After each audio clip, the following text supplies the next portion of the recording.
going to die. I lost everything I ever cared about. Everything. Almost like every day is your last.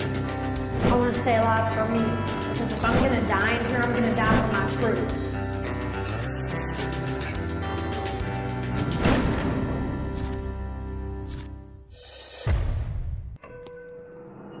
As I had the phone up talking to the loan officer, I looked and noticed that two people were walking in the door. And I saw a gun. And I said, oh my God, the bank's being robbed. At 10 a.m. on September 2nd, 1975, 22-year-old Faye Brown and her friend, 21-year-old Joseph Seaborn, stormed into the Branch Bank and Trust Company in the rural town of Jamesville, North Carolina. With their weapons drawn, Joseph and Faye approached the teller. I was scared to death that she was going to shoot somebody, you know, and she just pointed the gun and I just backed up. I asked her to open the drawers and I took the money out and I put it in my purse. We went and laid on the floor, and then they got Ruth to lay on the floor and then another person in the bank. I was really a little scared with the gun in front of me. Faye and Joseph fled the scene with $6,000 in cash. They jumped into a getaway car driven by another friend, Frankie Squire. When I walked out the bank, I got in the front seat of the car and I just laid down and I went to sleep. 15 minutes later, the group was pulled over by Highway Patrolman Trooper Tom Davis for allegedly running a red light. Joseph Seaborn was laying in the back seat of the vehicle, laying down, possibly on the floor of the vehicle. And Faye Brown was laying down in the front passenger seat. So Trooper Davis could only see one person. According to court documents, Trooper Davis approached the car when all of a sudden Joseph Seaborn fired his sawed-off shotgun from the back seat.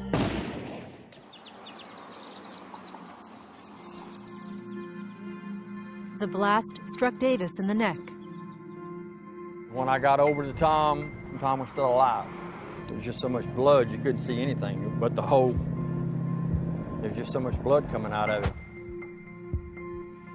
He had a hole in his chest big enough you could put both hands in.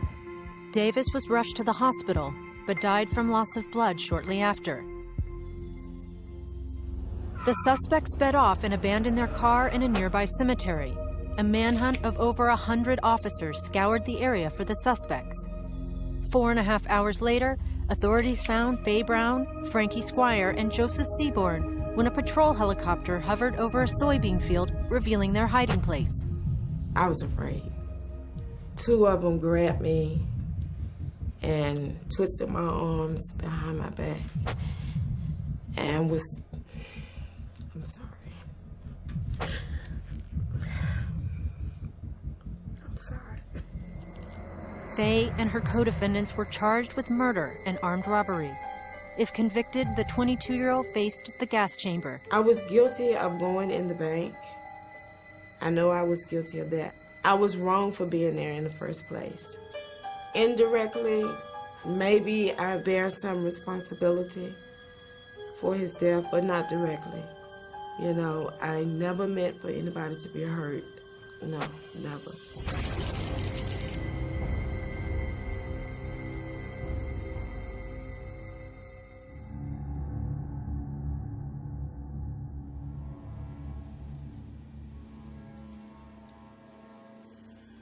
Faye Brown was born in 1953 near the small town of Garysburg, North Carolina. My mother and father had 8 kids together, and my dad, he had 2 other children. So we were not rich. We were a poor family. Times were tough for the close-knit family of 12. Segregation and racial strife between whites and blacks ruled the South. Money was also tight. Her father worked in a sawmill and her mother clocked in at a sewing factory. We had good parents who instilled in us the good things in life. We always had food, clothes, shelter. All our parents wanted us to do was to go to school, you know, and get an education because they didn't have a chance to get an education. As a sister, Faye was very smart and she was very opinionated. You know, she would go to school, she would do her work, and she always made straight A's, and she never had to study. I really liked school. And as a matter of fact, when I graduated from the 8th grade, I was the valedictorian. But everything changed when Faye's parents insisted their daughter attend a desegregated school 30 miles away. We were assigned to a predominantly white school. They had Klan signs up and down the highway, and the kids didn't want us to sit beside them on the bus, and it was just a lot of racial tension.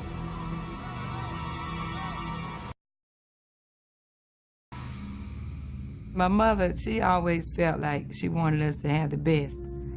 They were telling them at that time that this was the best thing for Faye. But Faye, of course, didn't feel that way. We used to have shakedowns at the school like it was a prison. So a lot of times I got expelled.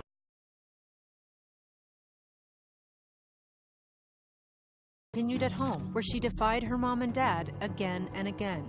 Sometimes they would whoop her, and she wouldn't cry. And I would cry because it hurt me, you know, to see her getting a whooping. Because she wasn't a bad person. When she got in her head that she was right about something, you know, that's just the way she was. After the 10th grade, Faye says she became fed up and dropped out of school. She turned to drugs to escape her mounting frustration. When I quit school, I didn't do anything but just, you know, hang around with older people and get high, smoke marijuana, drink, and that's it. They called the police, and they told her to just let her sit in jail overnight. And, you know, see if that would scare her back in, you know, into shape.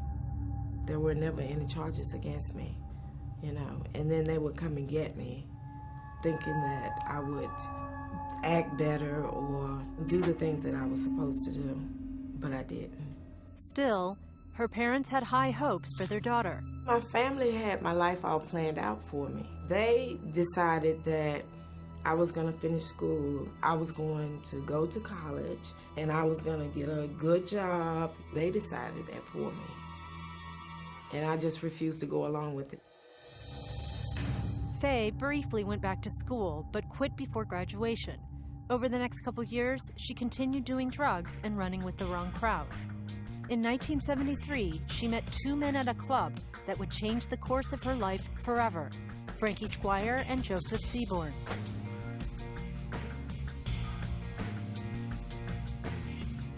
Frankie, I have been knowing maybe about 2 years. I didn't know Joseph that well.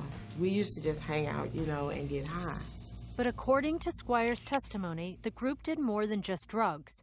Agent Slaughter says in August of 1975, Faye, Frankie, and Joseph conspired to rob a local bank for some quick cash. It was a planned act. They had been talking about robbing the bank for some period of time. That's not something that just happens that morning while you're drinking coffee. Faye claims there was no such plan. On September 2nd, 1975, she says Joseph and Frankie picked her up to go for a ride. I had been doing acid all night, and the following morning was when I saw them. I got into the car with them, and we were just riding and drinking beer and smoking marijuana. We got into this little town. I don't know whose idea it was to go in the bank.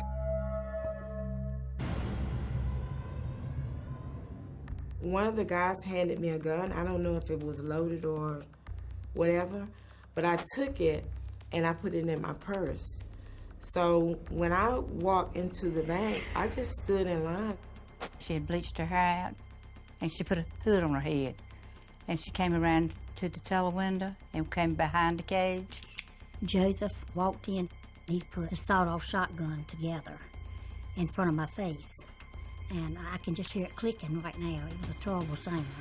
He was a short little fella, but when he put the gun together, it clicked 3 times, and I thought, he's going to kill her. It's as sure as the world. And then they told us all to lay down. If everybody would cooperate, if nobody would be hurt. The 2 tellers and the 1 customer laid on the floor while Faye removed $6,000 from the drawer. She knew what she was doing, okay. I don't think she was scared. Faye Brown and Joseph Seaborn fled the bank with Frankie Squire behind the wheel of the getaway car. Approximately 15 minutes later, North Carolina State Trooper Tom Davis pulled over the vehicle for a routine traffic stop. Authorities believe Davis had no idea the three had just robbed a bank.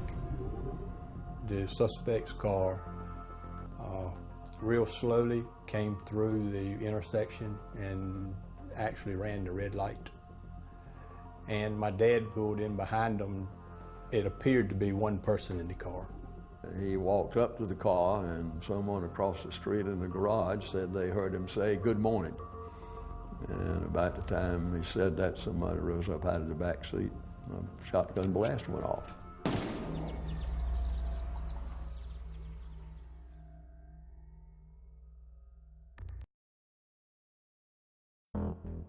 In September 1975, 22-year-old Faye Brown and two friends robbed a bank in Jamesville, North Carolina. Soon after, Trooper Tom Davis pulled over the getaway car. As he approached the vehicle, he was shot in the neck by Joseph Seaborn from the backseat of the car. I knew Trooper Davis from playing against his son in Little League Baseball. He was a friend to everybody.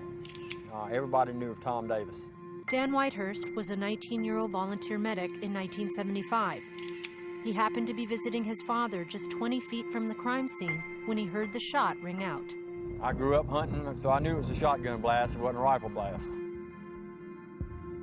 When I got over to Tom, he had a hole in his chest big enough you could put both hands in. All I could do was, I had T-shirts on, I took my T-shirt off, I tried to put it in his chest, anything I could get a hold of to make a pressure bandage and put it on and try to stop the bleeding. And, you know, Tom would open his eyes and look at me, and I feel like today that Tom knew who I was, but he just couldn't tell me anything. Trooper Davis was rushed to the hospital, but the loss of blood was too great. He was 49 years old. Davis's son was on his way to class when he heard on the radio a highway patrolman was killed. You know, it always runs through your mind that it might be my dad, but it always, you know, you say it's somebody else. The instructor called me outside, and then the two troopers told me that my dad had been shot and killed in a bank robbery. I mean, the death of my father was devastating. I lost one of my best friends and a mentor, and, you know, the only thing we had left was memories. He was such a strong part of this community, and then all of a sudden, someone to come in and say he's been killed is quite a shock. While friends and family wrestled with Davis's death, Faye and her cohorts were on the run. They abandoned their car in a nearby cemetery and then took off on foot. We walked to a soybean field, and I pulled my shoes off and I laid down and went back to sleep. Over 100 officers were called in to track down the suspects. It was one of the largest manhunts that they had ever seen. State Highway Patrol helicopter joined the search and actually landed, and they blew the soybean down and revealed where the suspects were hiding. I saw all those police coming through the field. Then I got scared. Two of them grabbed me by my arms, and one of them hit me in the back and said, "I have to blow your damn head off." When they came in, they looked like people who had been working in the field, but they did not look like anybody who had been beat up. At the scene, investigators also recovered the shotgun, a pistol used in the robbery, and $6,000 in stolen money from Faye's purse. The three were then taken into custody. Joseph Seaborn confessed to the shooting, but claimed it was an accident. According to Slaughter, this was impossible. The likelihood of him shooting the door, the back seat, or the roof out were far better than striking a trooper. I do not believe it was an accident. Faye Brown then gave her statement. Although she now claims she was asleep, Agent McLeod says that's not what she told police 33 years ago. She did not say she was high, did not say she was asleep. She said that she was laying down in the front seat of the car, and she heard the gunshot. I just laid down and I went to sleep. I do not remember hearing a shot at all. I don't even remember the car stopping. She sure wasn't asleep when she walked in that bank, and she wasn't asleep when she stuffed the money in the pocketbook. Although the confessions and the evidence clearly pointed to Joseph Seaborn as the shooter, all three were charged with murder and armed robbery. I was thinking, well, I can't be punished for that because I didn't do that. I can only be punished for what I did. And I admitted what I did, you know, because my parents didn't teach me to lie. Someone is killed in the commission of a felony. If there's more than one person involved, they're all three guilty of murder.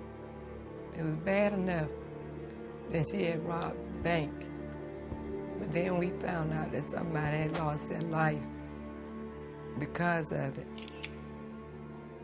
If you run with a pack, you're responsible for the kill. That's a fact of law.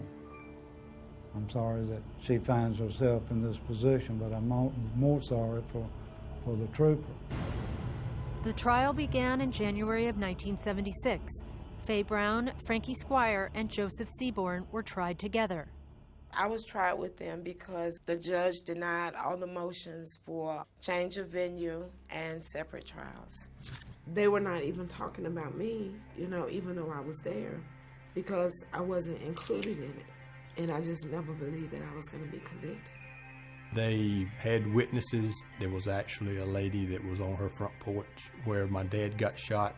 When the car drove off, she looked directly at the driver's eyes and looked him in the face, and she ID'd him. This case was just overpowering. The physical evidence was there. The confessions were challenged, but there was no real challenge to it.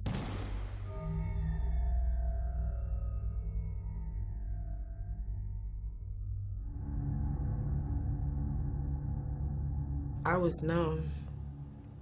It was like it was happening to somebody else and not me. They made a mistake, you know, because I didn't kill anybody. She was partially responsible for the death of a law enforcement officer. I think she needs to cope with that. My reaction was a sense of closure. I wasn't jumping up and down with joy because it was a sad time. It was a sad time for everybody. I mean, it was a sad time for the three of them to know that they were facing the death penalty. It was a sad time for us because we'd lost our dad. Faye was transferred to North Carolina's death row. She was only 22 years old. A lot of times I could not even look myself in the mirror. I hated to even look at myself because I hurt a lot of people. In a twist of fate in 1976, the U.S. Supreme Court ruled the sentencing terms for North Carolina murder cases were unconstitutional.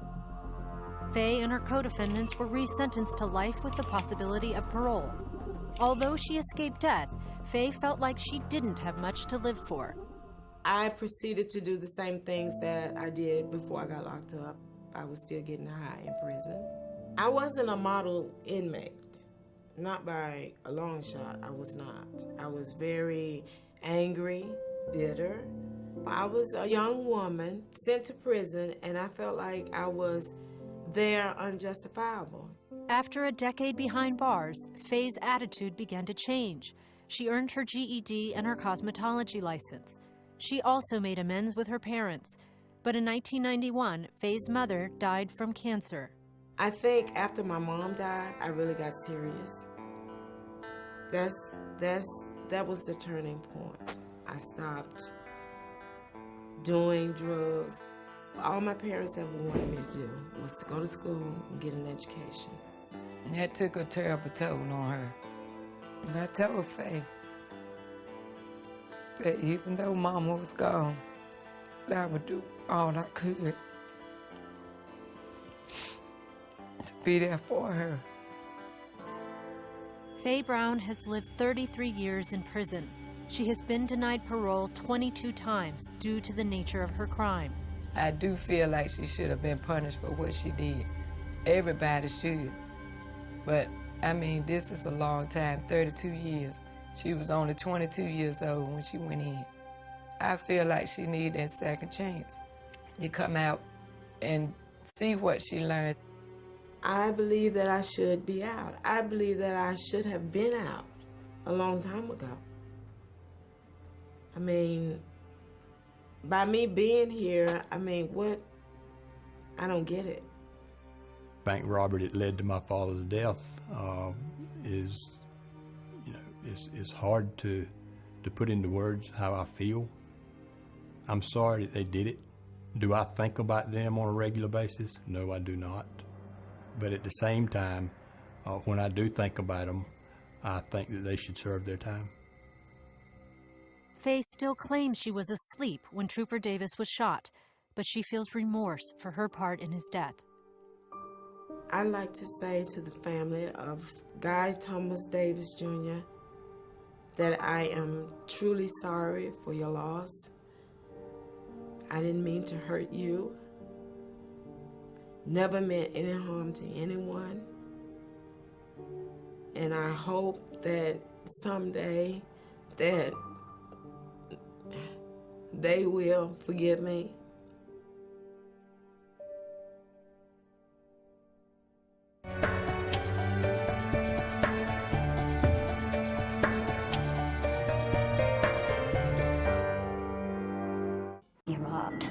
At 10 a.m. on September 2nd, 1975, 22-year-old Faye Brown and her friend, 21-year-old Joseph Seaborn, stormed into the Branch Bank and Trust Company in the rural town of Jamesville, North Carolina. With their weapons drawn, Joseph and Faye approached the teller. I was scared to death that she was going to shoot somebody, you know, and she just pointed the gun and I just backed up. I asked her to open the drawers, and I took the money out and I put it in my purse. I went in, laid on the floor, and then they got Ruth to lay on the floor, and then another person in the bank. In their car in a nearby cemetery, a manhunt of over 100 officers scoured the area for the suspects. 4.5 hours later, authorities found Faye Brown, Frankie Squire, and Joseph Seaborn when a patrol helicopter hovered over a soybean field, revealing their hiding place. I was afraid. Two of them grabbed me and twisted my arms behind my back and was, I'm sorry. I'm sorry. Faye and her co-defendants were charged with... I was really a little scared with the gun in front of me. Faye and Joseph fled the scene with $6,000 in cash. They jumped into a getaway car driven by another friend, Frankie Squire. When I walked out the bank, I got in the front seat of the car and I just laid down and I went to sleep. 15 minutes later, the group was pulled over by Highway Patrolman Trooper Tom Davis for allegedly running a red light. Joseph Seaborn was laying in the back seat of the vehicle, laying down, possibly on the floor of the vehicle. And Faye Brown was laying down in the front passenger seat. So Trooper Davis could only see one person. According to court documents, I've never wanted to die. I lost everything I ever cared about. Everything. Almost like every day is your last. I want to stay alive for me. Because if I'm going to die in here, I'm going to die for my truth.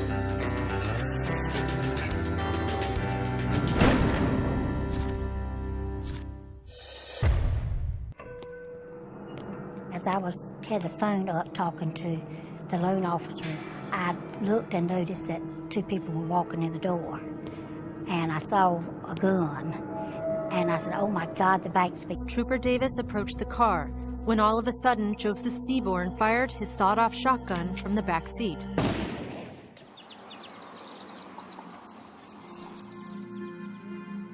The blast struck Davis in the neck. When I got over to Tom was still alive. There was just so much blood, you couldn't see anything but the hole. There was just so much blood coming out of it. He had a hole in his chest big enough you could put both hands in. Davis was rushed to the hospital, but died from loss of blood shortly after. The suspect sped off in a abandoned